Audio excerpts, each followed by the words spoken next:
Panao kidnapping roa no sarin'ny mpitandro ny filaminana ny alady lasa teo teny Alasora teny izy mirahalahy ireto dia isan'ireo nakankeriny ilay karana tetsy Ambatobe farany teo.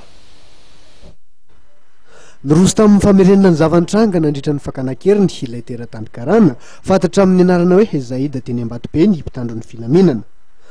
Araka ny fanazavana ny menanay tokoa dia efa naraindreo jolahy hatreny amin'ny moské Tsekorondrano ity hiteratany karana ity ny zoma lasa teo mialohan'ny sakanany ny fiarany sy nakany azankeriny teny Ambatobe.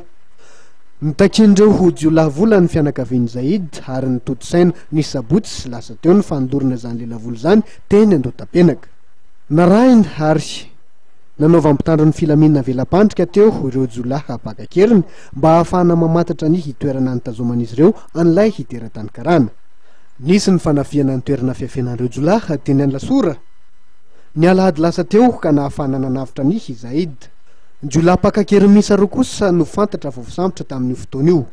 Nahitana fitaovam-pidiana mahery vaika ihany koa tao amin'ny trano firen'ireo jolahy ka nahafaha mpitandro ny filaminana ny laza fa tena jolahy raindainy tokoa ireto voasambotra reto.